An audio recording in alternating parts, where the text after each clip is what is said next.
So now we proceed to the most important part of our service. And that is the one thing that is needful to sit at the feet of Jesus. Amen? Hallelujah. So ushers, please kindly have everyone in the sanctuary to come in the sanctuary as we listen now to the word of the Lord.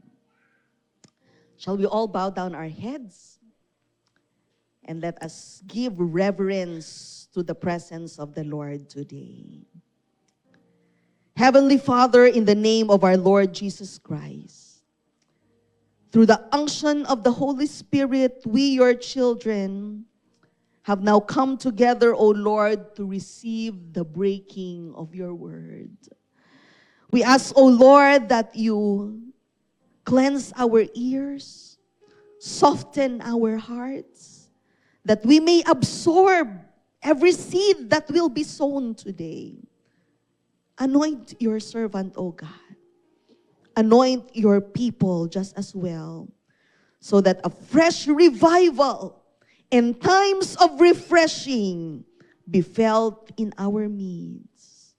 Holy Spirit, take over and saturate the atmosphere with your holy presence. In the mighty name of Jesus Christ, we pray. Amen. Amen. Hallelujah. Praise the Lord. Okay. So, let us go straight to the Word of God. Amen. Today is the third Sunday of April for the month of April. And we are studying the sermon series. Anong tawag sa sermon series natin? The Passion and the Promise. Okay.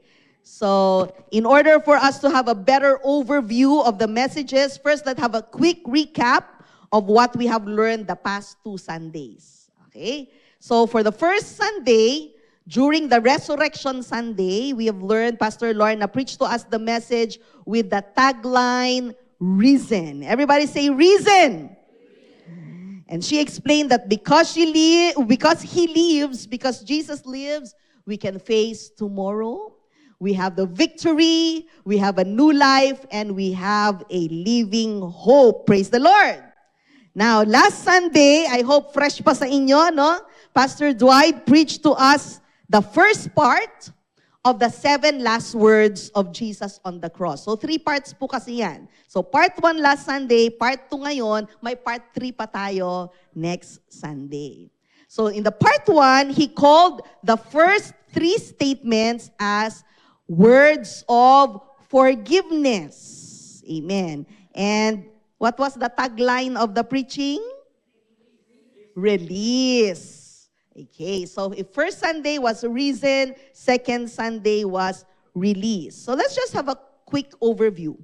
What were the first 3 words of Jesus on the cross? Anyone who remembers what was the first word of Jesus on the cross? Yes, I hear it right. Father, forgive them, for they do not know what they are doing. Anyone who remembers the second word? Woman? Behold, or here is your son, and son, here is your mother. Now, who remembers the third word of Jesus on the cross? Eli, Eli, lama sabachthani, or my God, why have you forsaken me? Okay, so take note again. Pastor Dwight said that these 3 statements were words of forgiveness. And these words serve as an encouragement for us to release. To release what? To release offense and guilt through forgiveness. To release pride and selfishness through responsibility, and to release pain through honest surrender. Amen. So, ang ganda ng series natin, di ba? So, we'd like to thank Pastor Dwight, our coordinator for the month of April, who consolidated all of our messages for this month. Glory to God. So, today, we shall now be looking at fourth and fifth words of Jesus on the cross. And we shall be calling these words as words of response. Amen? Our tagline for today is return. Everybody say, return. Now tell the person beside you, balik tayo. Okay. So church, let us remember that the crucifixion of Jesus is not just for display. It is not just a dramatic scenario in history. It is not just a memory to remember during Holy Week. Instead, the cross is an invitation for a response. We are called to respond to the message of the cross. And the cross is a constant reminder that must be echoing in our ears over and over again to return. Amen. To come back to Him. So today, as I have said, we will be looking back and re-echoing the number 4 and number 5 words or statements of Jesus on the cross. Okay? So next Sunday will be 6 and 7. So today is 4 and 5. So are we ready, church? Okay, let's begin. John chapter 19, verse 28. Later, knowing that everything had now been finished, and so that the scripture would be fulfilled, Jesus said, I am thirsty. Nauuhaw ako. So while hanging on the cross, Jesus uttered a statement of thirst. At this moment, we can see a great mystery of our faith. Pag sinabing mystery, misteryoso, it's a great secret about our faith. And what is that mystery? We can see that here at this very moment, Jesus is God, but also was fully human. Jesus allowed himself to feel what a human being feels. To feel the worst human weakness. He felt extreme thirst and he also felt very tired. But you see, church, this statement is not just about physical thirst. It shows us actually that all people have thirst. Hello? That inside each person's soul, there is a deep emptiness, a deep need and longingness. And no one is exempted in this feeling. Lahat tayo dumarating sa punto na tayo ay nauuhaw. You see, the Bible shows us different kinds and examples of thirst. So I'll give you 3 examples. First, in Exodus chapter 17, verse 1 to 3, we can see the Israelites in the wilderness, in the desert. So you know, the desert place, there's no source of water, tama? So they are complaining to Moses that they are very thirsty. Ano ba naman yan, Moses? Walang tubig dito sa disyerto.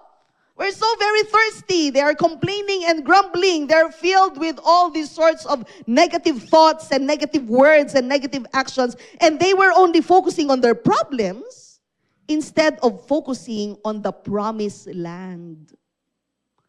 They neglected trusting and believing that God could help them and provide for them. Another example of thirst in the Bible was the story of the Samaritan woman in the well at John chapter 4. So the woman goes to the well to fetch water tanghaling tapat at noontime, in the middle of the day, under the scorching heat of the sun. Do you know why? Because she was avoiding people. She was avoiding the mariteses. For those of you who know the story, you know that she has a lot of scandal in her life. She had 5 different boyfriends. So she was thirsty, looking for true love and satisfaction. So she tried to find happiness through multiple relationships. Another thirst example in the Bible is when Psalmist David wrote a song in Psalm 42 verse 1, and David expresses his thirst. David said, I am thirsty, just like a deer who pants, who longs for the water. So my soul longs for you, my God. So that is a spiritual thirst. It's a holy thirst, knowing that God can only satisfy our soul. So, those are just 3 examples. But what I'm trying to point out is that everybody feels empty sometimes. Do you agree? And then we try to fix this on our own, but often we look for satisfaction on things that do not last. Nauuhaw tayo, uhaw sa pag-ibig. Ano pa? Uhaw sa love. Uhaw sa pera. Uhaw sa atensyon.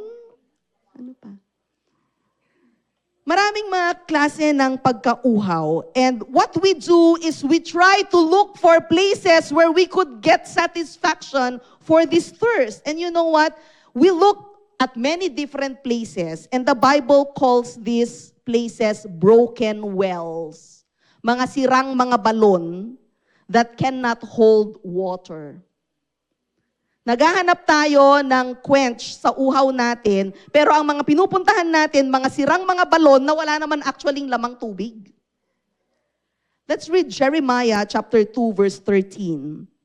It says there, my people have done 2 sins. They have turned away from me, and I am the spring of living water. And they have dug their own wells. But they are broken wells that cannot hold water. So practically speaking, what are these broken wells? Where we are trying to fetch water from. So, one example are numbing agents. Sometimes we drink from the cup of alcohol or take in substances that are harmful to the body, not just in the body but also harmful to the mind, in order to silence and numb the pain. Can anybody relate to this? Gusto kong makalimot. Tara. Gusto kong makaiwas. Tara. Tagay. Numbing agents. Yan ay isang example ng sirang balon. Another example of a broken well is digital escape. We scroll endlessly on social media to fill an empty space of loneliness and to seek validation and approval. Masyado tayong KSP because we want approval and validation from others through likes and hearts. Maybe you're not aware, but I'm serious. That could be a broken well. Another example of a broken well is endless labor. We work non-stop. Double job, triple job. Ganun na ba talaga katindi ang pangangailangan natin?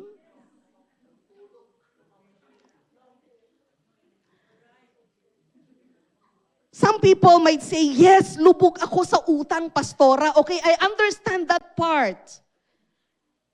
But I hope it is only a temporary part of our life. Yung talagang lubog na lubog ka, kailangan kasi meron akong due date, pastora, so naghahabol ako. Okay? Tao din ako, human din ako, naiintindihan ko yung aspeto na yun, pero paano kung forever na lang, ganun? Kailan matatapos yung lifestyle mo na ganyan? And sometimes, ito ang mahirap. We work and work and work, endless labor, kasi merong ibang motibo. At ito ang masamang motibo. This is a sin, a bad motive, when you are trying to prove your value by producing more money. May pinapatunayan ka kasi. Alam niyo yan? Ano ba yung mga pinatutunayan natin na gusto nating kumita ng kumita? Dangerous yan, mga kapatid. That could be a broken well. You are trying to satisfy something. Right? Okay. Another example of a broken well is you are chasing relationships. Just like that woman, that Samaritan woman on the well. We move from one person to another person. We are desperate to find someone who can give us a forever love. But there is no such thing. Love, true love, and forever love can only be provided by God. Can I hear an amen? Nakaka-relate ba tayo, mga kapatid? So, whenever we turn and to try to quench our thirst from these broken wells, sabi sa Bible, we are sinning against God. Nakita nyo yung verse? My people have done two sins. Dinescribe niya, kasalanan daw yun. We are digging broken wells. Anong ginagawa natin? We are turning away from God. Alam natin, He is the spring of living water. What are we trying to do? We are digging our own wells, but they are broken wells that cannot hold water. Ouch! This is something serious. So, brothers and sisters in the Lord, God does not want us to run away from Him. Church, stop digging your own wells. Stop running towards broken wells that do not provide satisfaction. And Jesus wants us to respond and wants us to turn to Him, to return to Him, to run back to Him, to be immersed in Him, to be soaked in His presence. Amen? He is the spring of living water. And whoever turns to Him, Jesus said, surely you will be never thirsty again. Amen. Praise the Lord. Hallelujah. Palakpakan natin ang Panginoon. So what must be our response? Remember today our words of response. What must be our response? What are the practical ways of returning back to God? How do we bring our thirst to Jesus? Just three simple things. Number one, identify your broken well. What is that thing that you keep returning to? Binabalik-balikan mo. Hindi mo makwit-kwit. Hindi mo maiwan-iwan. That you think satisfies you, but actually does not. What is that thing that you keep running towards to quench your thirst? You have to be honest about it. Be honest about your broken well. And bring them to God in prayer. Amen. Confess it to God. Repent from it. And this is the most important, leave it. Huwag mo nang balikan. Iwan mo na. And sin no more. Amen. Hallelujah. Praise the Lord. Another practical way to bring our thirst to Jesus, exchange striving for receiving. Ano ibig sabihin nito? You see, the Samaritan woman, she initially thought that she had to work hard in order to draw water. The Samaritan woman said, what must I do in order to quench my thirst? But Jesus told her that she didn't have to work for it. You don't have to work for it. She didn't have to strive for it. It is a free gift. And all she needs to do is receive it. Amen? Mga kapatid, stop trying to earn your worth by proving yourself. Do you hear me?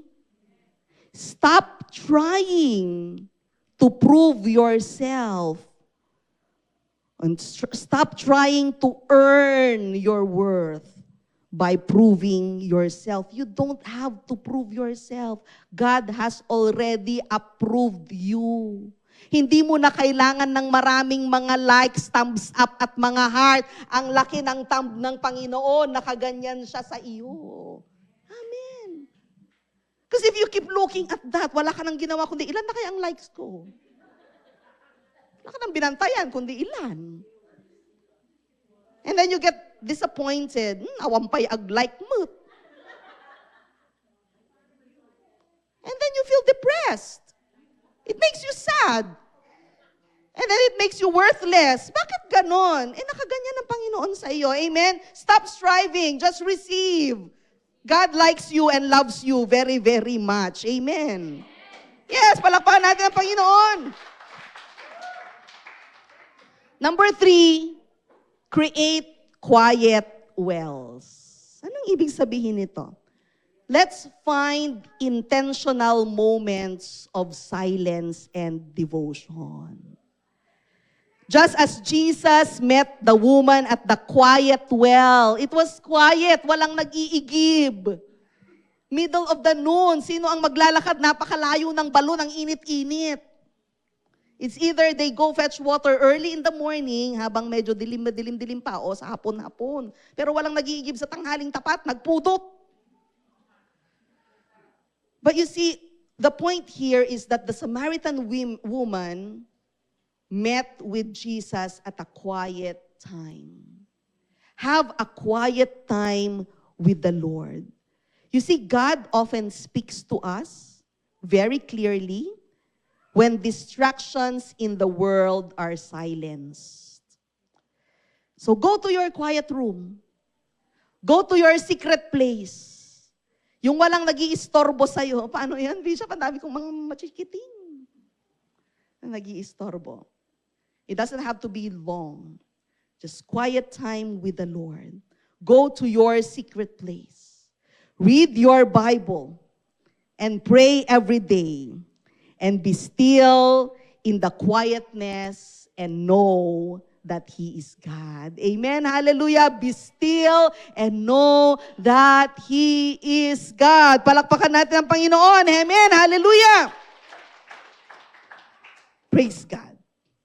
Now, let us read this verse in John chapter 7, verse 37 and 38.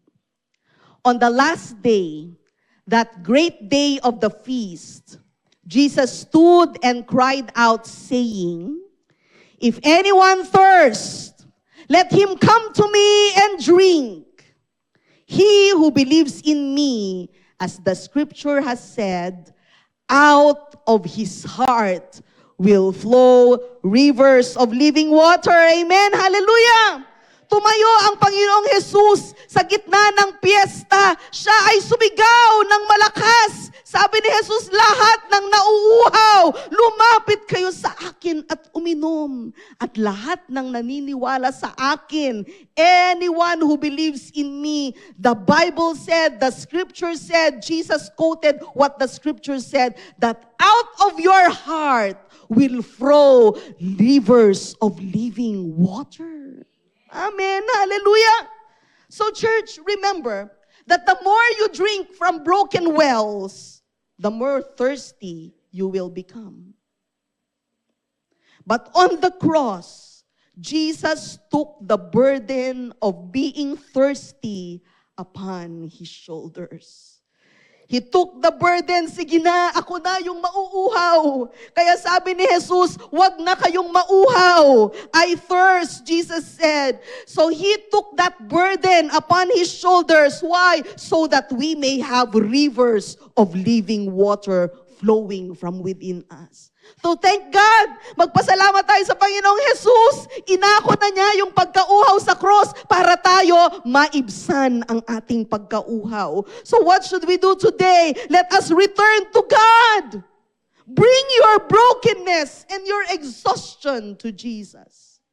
Stop digging your own wells and turn to the only one who offers living water. Amen. Shall we give a clap offering to the Lord? Hallelujah. Glory to God. Amen. Praise the Lord. Now, point number 2. And I just want to be corrected. Hallelujah. Thank you, Sir Dwight. Actually, itong mga words, Jesus' words on the cross, it's not necessarily chronologically arranged. Okay? So it doesn't matter whether this is the first, second, third, fourth, fifth, Jesus. Pinagsama-sama lang natin in chunks so that we can put them on 3 different themes. Okay? So I stand corrected. Okay, so it's not necessarily like this is the 5th or 4th and 5th word of Jesus, but they are all part of the 7 last words of Jesus. Malinaw tayo doon, mga kapatid? Amen. Hallelujah. Next. Another statement of Jesus on the cross. Point number 2 na tayo. Mabilis lang. Kasi 2 lang naman. Ha? Jesus said on the cross, "Today you will be with me in paradise." We can read the text in Luke 23:43. The thief says, "Jesus, remember me." And Jesus replies, "Today you will be with me in paradise." So church, just imagine the scene on the cross that day. There was chaos. There was blood. There was mockery and intense pain. And Jesus was hanging on the cross. Alam niyo na 3 cross yon, di ba? It's not just 1 cross. It's Jesus in the middle, and there's 2 other crosses on his left and on his right. 2 criminals, actually. So 1 criminal, the one on the left, was mocking him, and the other criminal on the right was begging him. The thief on the right says, "Jesus, remember me." So in his final breath, sa huling hinga nung isang kriminal, he had no church history. He had no attendance record in the church. He had no baptismal record. He had no portfolio of good works, but he simply asks Jesus for grace. And so Jesus in return did not require his resume. Instead, he offered paradise to him immediately. This, my dear brethren, is a picture of a radical, unearned grace of God. Amen. Hallelujah. You see, there are 3 things that we can learn from here. Number 1, salvation is not earned by time. It is received by turning back to Him. Amen. Akala natin, we often think that in order to get things right, we need time. Are you listening? Sometimes iniisip natin, we're thinking that, oh, I need time, Bishop, in order to get things right. Iko-correct natin yung pag-iisip na yan. We think that we need time to clean up our mess. We need time to serve. We need time to be good enough. Meron tayo kuminsan mga sagot na, "Tsaka na lang, Bishop. Hindi pa ako ready." But the thief on the cross, he proves that salvation is not a reward for a long and righteous life. Instead, salvation is a gift that is received in a single moment that you turn towards Jesus. Ora mismo, salvation can be given to you. You don't even have to do any good works anymore. So the criminal had no more time to change his lifestyle. He had no opportunity for a traditional baptism. His only offering was a broken spirit and a desperate cry, saying, "Remember me." Church, salvation is not about what you have done for God. It doesn't matter what good deeds you have done, because it is entirely about what God has done for you. Amen. Palakpakan natin ang Panginoon. Hallelujah. Lesson number 2, Jesus did not say, "Okay, prove it." But instead, He says, "Today." Amen. Yes, the thief deserved his punishment for the crime he has committed. Deserved niyang mapako sa krus kasi isa nga siyang kriminal.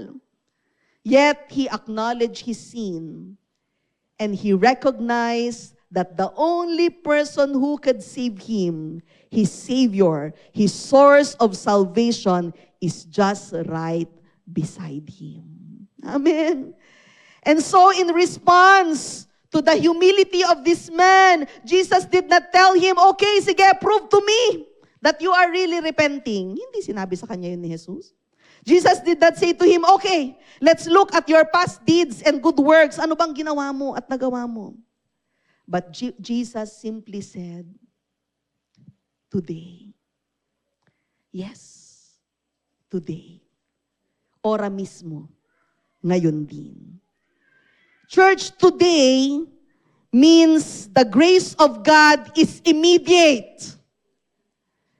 If you want to receive the grace of God, it is readily available and no conditions needed, no delays needed. Amen.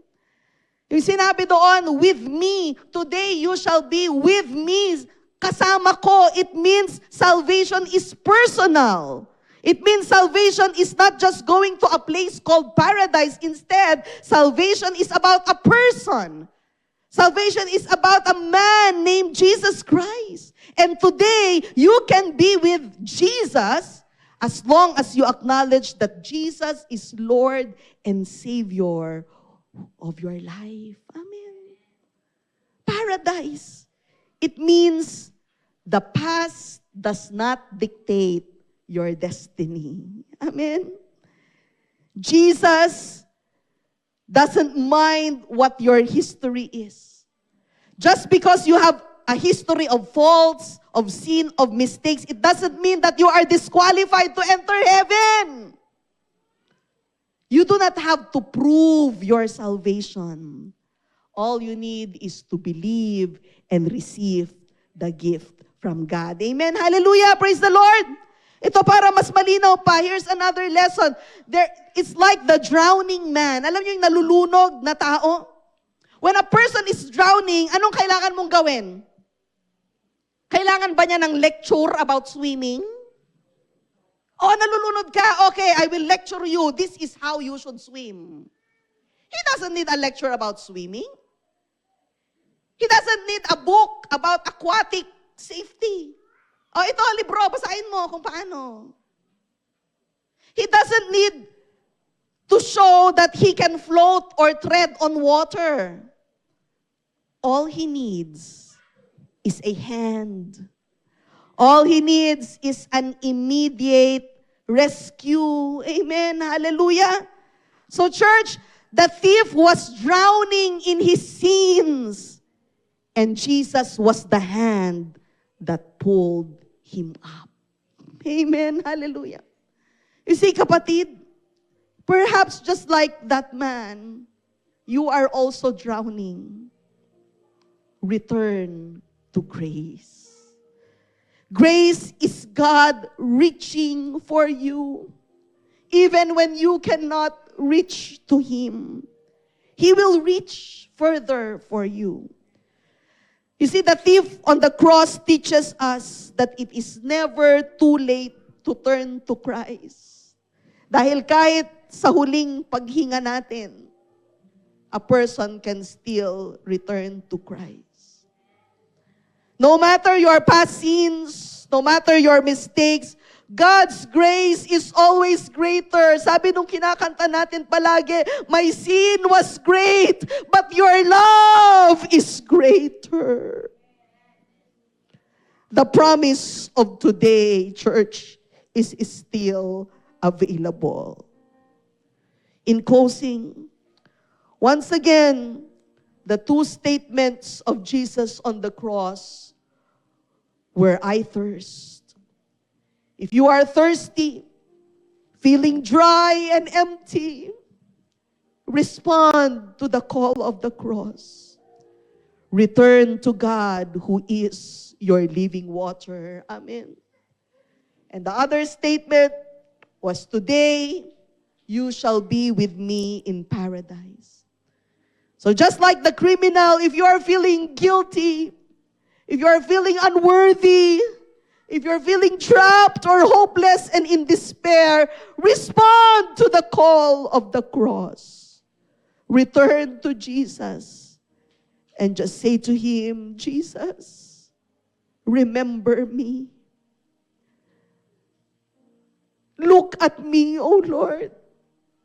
Give ear to my word, O Lord. Consider my meditation. Lord, look at me. Huwag mong ilayo ang tingin mo sa akin. Remember me, O God. As we bow down our heads and close our eyes, I would like to call on the music team. Hallelujah. Are we ready to utter words of response to Christ today? Jesus is saying, come, return to me. I am your first love. If you are thirsty, come to me. I am the river of life. I am the living water. I am the spring of living water. Return to me. Today, why don't we experience times of refreshing in the presence of God? Amen. Let us come to the river of life. If you're dry, empty, parched, it's time to drink from the fountain of the Lord. Amen.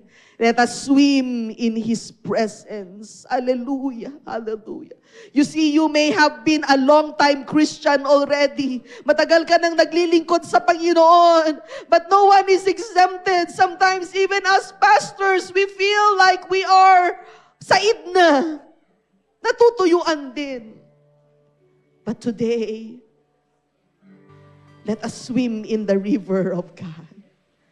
Magpa-refresh tayo sa Panginoon sa araw na ito. Huwag tayong umuwi na nauuhaw pa rin. But let us come to His presence. He is the one who satisfies our soul. Amen. Tayong lahat ay tumayo. Let us worship the Lord with this song. Let us acknowledge, hallelujah, that He is the source of grace. Hallelujah, we worship you, God. We worship you, Jesus. You are worthy, O God. Hallelujah. Thank you, Lord. Worthy of every song we could ever sing. Worthy of every praise we could ever bring. Worthy of every breath we could ever breathe. We live for you. Sing the name of Jesus. Jesus, the name above every other name. Oh, sweet name of Jesus. Jesus, the only one who could ever save. Yes, only you, Jesus. Worthy of every breath we could ever breathe. We'll live for you.